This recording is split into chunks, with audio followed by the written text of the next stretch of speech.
The knife froze mid-chop when Emma's voice shattered the kitchen silence. "You're absolutely pathetic, Sophia," she screamed, bouncing her crying infant while her toddler wailed down the hallway. "We're drowning here and you can't even watch the kids for one evening." I didn't look up from the carrots I was dicing. "I work 60 hours a week to pay the mortgage, utilities, and everything else that keeps this roof over your heads," I replied calmly. "You're the ones living here rent-free." Emma's face turned crimson. She stormed out, slamming doors behind her. 10 minutes later, Dad shuffled in with that familiar disappointed expression. "Sophia, honey, you really hurt Emma's feelings. Can't you just help out more? You know how overwhelmed they are with the babies." I nodded mechanically, but something inside me snapped shut like a vault door. Emma wasn't always my enemy. Growing up, she was my partner in crime. The fearless little sister who turned our basement into kingdoms and convinced me to sneak cookies before dinner. I taught her to ride bikes, covered for her when she dated the bad boy in high school, even took the blame when she dented Mom's car during her first week of driving. She cried. I paid the $800 repair bill with my summer job money. I always believed she'd return the favor someday. But Emma never learned the difference between love and exploitation. It started innocently enough. "Just until Marcus finds another job," Emma promised when they moved into my childhood bedroom. 6 weeks became 3 months, then 6, then a year. They claimed my room had better natural light for the babies, so I relocated to the cramped attic space that barely fit a twin bed. Every month I quietly transferred money for the mortgage, electric, water, internet, groceries.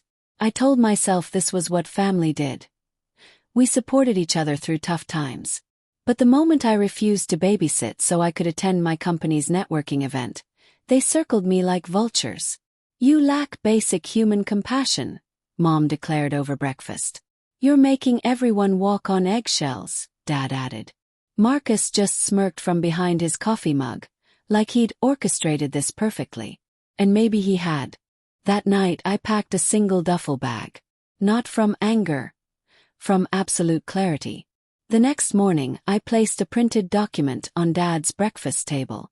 "Starting next month, I won't be covering these expenses anymore." His eyes scanned the list. Mortgage, utilities, streaming services, phone bills. "Sophia, you're being incredibly dramatic." I grabbed my bag and headed for the door. "No, Dad. I'm being done." I walked out with my belongings and a $4.25 gas station coffee. Freedom had never tasted so bitter or so right. 3 weeks passed without a single call. "No, are you okay?" Or "Thank you for everything you've done." I found a cozy 1-bedroom apartment, learned to cook for one person, and slept peacefully for the first time in years. Then my phone started buzzing. "Internet's down again. Did you forget to pay?" Mortgage notice came. "You sure you canceled? We just need help for 1 more month, please." I read every message. I didn't respond to any of them. The eviction notice arrived exactly 6 weeks after I left. Apparently, 2 unemployed adults, 2 toddlers, and 0 financial planning don't magically solve themselves. Dad's voice was desperate when he called. "Sophia, they're losing the house. Are you really going to just stand by and watch your family become homeless?" I stayed silent. Because I had been watching for years. Watching them drain my bank account, watching them weaponize guilt, watching them call me family, only when they needed something. Now it was my turn to watch. I did help, just not how they expected.